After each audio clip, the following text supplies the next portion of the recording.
Hello friends, कैसे हो आप लोग? सभी साथियों को नमस्कार। आई होप आप अच्छे होंगे। दोस्तों, कुछ साथी हमारे बार बार कॉल कर रहे हैं, मैसेज कर रहे हैं और वीडियो के कमेंट बॉक्स में भी लिख रहे हैं कि हमारा जो अगला प्लान है, जो लेखपाल और मुख्य सेवक की लड़ाई लड़ी जा रही थी और क्या हो रहा है उसमें, उसके लिए वो लोग बार बार कमेंट कर रहे हैं। उस पर वीडियो बनाने के लिए बता रहे हैं, पूछ रहे हैं कि क्या हो रहा है आगे के लिए। कुछ साथी उसके लिए भी मैसेज कर रहे हैं। जो मांगे हमारी मान ली गई है 18 मार्च की मीटिंग में, तो उसके बारे में कब तक क्या लागू होगा, कब तक सरकार उसको ज़मीनी स्तर पर लागू कर देगी, उन सारी चीज़ों के बारे में हम इस वीडियो में बात करेंगे। और कुछ साथी आंदोलन के बारे में भी पूछ रहे हैं कि जब सरकारें, जो पहला और दूसरा पॉइंट था, लेखपाल और मुख्य सेविका की बातें थी, वही सरकारें हमारी बातें नहीं मानी, तो फिर उसके लिए वीरेंद्र जी का क्या कहना है, वीरेंद्र जी का आंदोलन के बारे में क्या कहना है, बार बार आंदोलन के बारे में भी पूछ रहे हैं। तो उन सब चीज़ों के बारे में हम एक एक करके पॉइंट वाइज बात करेंगे आपसे। आप सभी लोगों को पता है 18 मार्च को मीटिंग हुई थी लखनऊ में। जो दिव्यांग महागठबंधन के महासचिव वीरेंद्र जी हैं और जो लेखपाल और मुख्य सेविका का अभ्यर्थी है, सदस्य के तौर पर गए थे। और उधर से शासन की तरफ से जो भी जिम्मेदार विभाग के अधिकारी थे, सचिव थे, वो पहुंचे थे।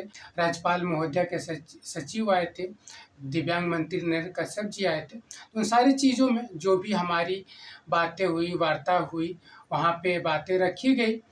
पर ये कभी नहीं कहा जा सकता कि जो हमारे लेखपाल और मुख्य सेविका के अभ्यर्थी गए, उन्होंने कहीं कमी रखी अपने बातों रखने में।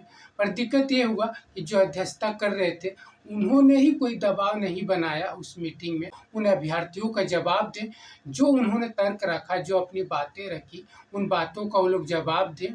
उन्होंने मनगढ़ंत कहानी, मनगढ़ंत फैक्ट्स प्रस्तुत करके उस मीटिंग को एंड कर दिए, क्या जवाब दिए। वहाँ पे कई अभ्यर्थी हटे रहे कि नहीं, आप हमारे सवालों का जवाब दो, वरना आप हमारी नियुक्ति आपको देना ही पड़ेगा। मगर उन्होंने ऐसा सुना नहीं, हमारे दिव्यांग अभ्यर्थियों का बातें उन लोगों ने नहीं सुने और उन पर कोई प्रेशर भी नहीं डाला कि आप बिना इनके अभ्यर्थियों के जवाब दिए आप मीटिंग को ख़त्म नहीं कर सकते, आप मीटिंग से उठ करके जा नहीं सकते। लास्ट में जो दिव्यांग मंत्री थे, वो एक अभ्यर्थी के बार बार क्वेश्चन करने से कह दिए कि अब आपकी बातें अगली मीटिंग में सुनी जाएगी। यानी उनको पता था कि फिर से मीटिंग होने वाली है। ये तो 18 मार्च की बात थी, वो बातें बीत गई। उसके बारे में हम छोड़ देते हैं कि क्या हुआ, क्या नहीं हुआ। आगे हमें क्या करना है, उसके बारे के प्लान में लेकर के जो माननीय वीरेंद्र जी ने एक जूम मीटिंग रखे थे, तो उन्होंने बहुत सारे फैक्ट पूछ रहे थे कि कुछ चीज़ें हमारे भर्ती से रिलेटेड छूट गई थी, जो पॉइंट आउट करना था।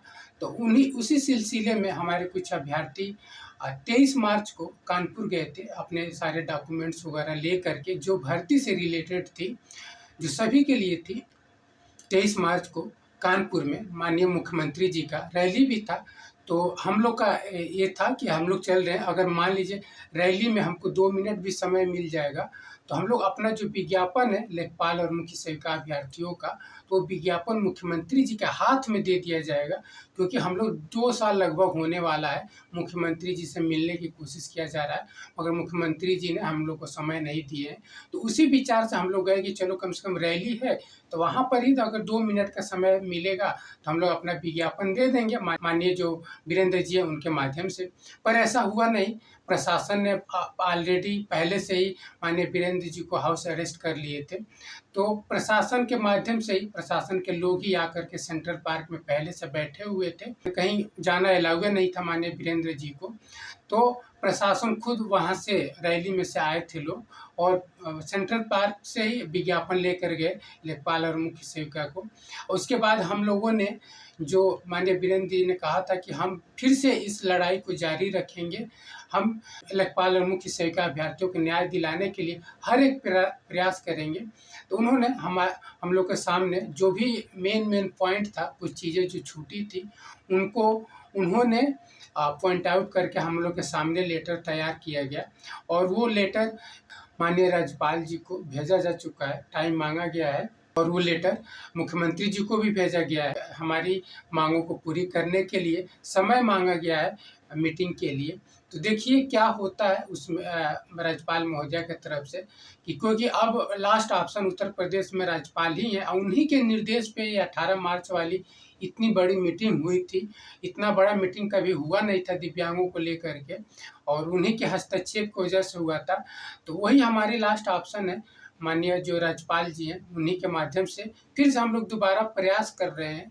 तो इसको आप लोग निगेटिव मत लीजिए कि हाँ हम इतना लड़े, ये हुआ वो हुआ। अरे जो हुआ वो तो हुआ, मगर हमारा लड़ना फर्ज है, हम लड़ रहे हैं। मगर बहुत से लोग उसको निगेटिव में ले रहे हैं कि अब कुछ नहीं होगा। भाई नहीं होगा तो आप चुपचाप बैठो घर पे।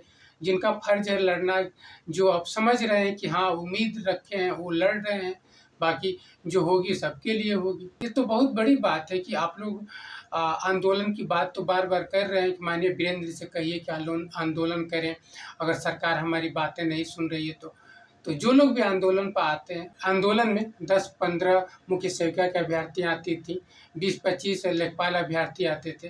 तो आप इसको आंदोलन कह सकते हो कि कुल मिला जुला के 50-60 अगर हो रहे हैं तो वो आंदोलन नहीं कहा जा सकता, वो आंदोलन नहीं है जब तक 300-400-500 लोग न जुटे इन सब चीज़ों के लिए। ऐसा नहीं है कि अभ्यर्थी नहीं है, 400-500 ग्रुपों में तो लोग बैठे हुए हैं, मगर हाँ वो अलग अलग भर्ती में लगे हुए हैं, चीज़ें में लगे हुए हैं, तो अच्छी बात है, लगे रहिए। पर हाँ कोई उम्मीद लगा करके लड़ रहा है तो उसका आप कम से कम साथ दीजिए, उसको इनकरेज करिए। ऐसा नहीं कि उनको निगेटिव बातें आप लोग फैलाइए।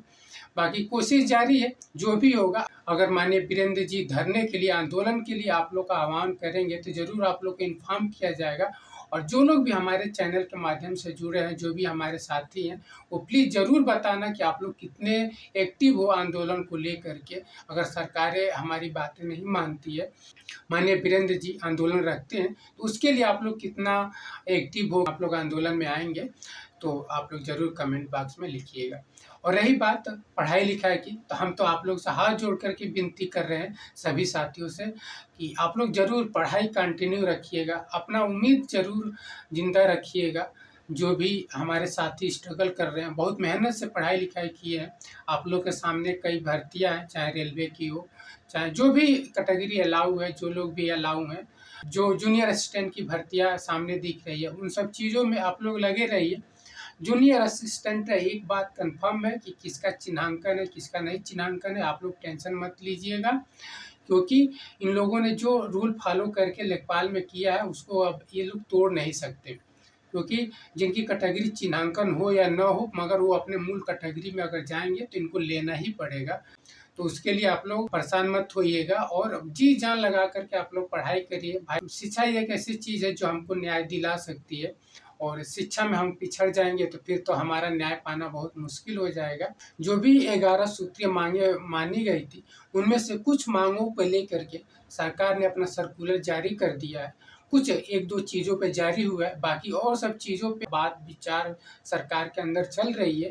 तो वो सब चीज़ें देखने की बात है कि कब तक सरकार उसको लागू कर रही है, उन सब चीज़ों को सरकार कब तक ज़मीनी स्तर पे उतार रही है। जो पेंशन वाली बात है, आयुष्मान कार्ड आता है, अंत्योदय कार्ड वगैरह को लेकर के, तो सारी चीज़ें हैं। ये भी हमारी बहुत ज़रूरी की मांगे थी, जो सरकार ने मान ली, एक खुशी की बात है। पर जो हमारी नौकरी वाली बात है, 4% रिजर्वेशन की बात है, उसके लिए तो हर हाल में लड़ना पड़ेगा। जो भी पढ़े लिखे लोग हैं, जो भी भर्तियों का हालत देख रहे हैं, शासनादेश के बारे में जानते हैं, तो वो सभी चीज़ें देख रहे हैं कि बिना लड़े हमको कुछ हासिल होने वाला नहीं है। और एक और चीज़ है कि जो हम बार बार भर्तियों से बाहर हो रहे हैं, कापी किताबों से तो हम लोग लड़ ही रहे हैं। तो बहुत से समाज में, गांव देहात में लोगों ने हम लोग के ऊपर उंगली उठा देते हैं कि यार इतने दिन से पढ़ रहे हो, क्या हो रहा है, कुछ नहीं हो रहा है, क्या पढ़ाई करते हो। तो वही इन्हीं सब चीज़ों के माध्यम से चैनल बनाया गया है कि लोगों को पता नहीं है कि हम लोग कितने स्टेजों में स्ट्रगल कर रहे हैं। दिव्यांग होते हुए भी कापी किताबों से लड़ते हैं, पढ़ाई करते हैं, उसके बाद से समाज से लड़ते हैं। समाज बार बार उंगली उठाता रहता है कि तुम ऐसे हो, तुम ऐसे हो, जिसको कुछ नहीं पता। 1 मिनट में आगे क्या होने वाला है ये चीज़ें नहीं पता होता है, मगर फिर भी उसको ये पता होता है कि पिछले जन्म में कोई पाप किए हैं, तभी ये चीज़ें इनको ऐसा भगवान ने बनाया है। ये सारी चीज़ें हैं, समाज से लड़ना है, कापी किताबों से लड़ना है। अगर हर एक चीज़ को अपने स्ट्रगल करके पार करके आ गए तो लास्ट में हमारे लिए सरकार भी बैठी है, सरकार भी हमारे लिए गड्ढा खोद करके बैठी है, और वो भी ऐसा गड्ढा खोदी है कि सरकारें जो अधिकारी हैं वो मान रहे हैं कि हाँ हमसे गलतियाँ हुई है, मगर उस गलती को ये लोग भरपाई नहीं कर सकते हैं। ये सिर्फ दिव्यांगों के लिए गड्ढा खोद सकते हैं, मगर उस गड्ढे को भरने के लिए ये लोग तैयार नहीं है। उसके लिए कह रहे हैं कि तुम या तो माननीय मुख्यमंत्री जी का पत्र लेकर आओ या न्यायपालिका का ऑर्डर लेकर आओ, तो ये हम चीज़ें सही कर सकते हैं। यानी ये गलतियाँ करने का अधिकार रखते हैं, मगर उसको सुधारने का अधिकार इनके पास नहीं है। हमें न्यायपालिका से लड़ करके जाना होगा, तब वो सुधार होगा। तो ये हकीकत है सरकार की। इन्हीं सब चीज़ों को देखते हुए हमने ये चैनल बनाया था, और सभी भाइयों को दिल से आभार है कि आप लोग इस चैनल को बहुत सपोर्ट करते हो, और इन्हीं चीज़ों को दिखाने के लिए सरकार तक हमारी बातें पहुँचे।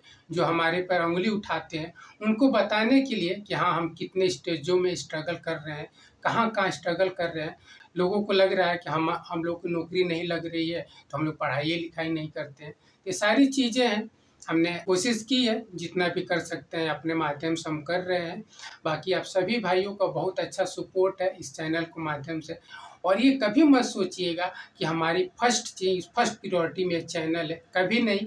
हमारी फर्स्ट प्रायोरिटी हमारी नौकरी है, हमारे जो अधिकार हैं, दिव्यांगों के अधिकार हैं, हमारी जो नौकरी है वो सबसे पहली प्रायोरिटी है। इसके लिए हम लोगों ने इतना स्ट्रगल किया है, मेहनत किया है, पढ़ाई किया है, दिन रात किया है, वो हमारा नौकरी मिल जाए, वो हमको न्याय मिल जाए, बस यही इस चैनल की सफलता होगी। तो सभी साथियों से बहुत रिक्वेस्ट है कि आप लोग पढ़ाई जारी रखिएगा, हर हाल में पढ़ाई जारी रखिएगा। हम लोग भी लड़ाई के साथ साथ, पढ़ाई के साथ साथ हम लोग लड़ाई भी लड़ रहे हैं, तो उन सब चीज़ों को सपोर्ट करते रहिएगा। प्लीज़ सपोर्ट दिव्यांग पर्सन एंड देयर राइट्स। बहुत बहुत धन्यवाद सभी साथियों को, बहुत बहुत धन्यवाद।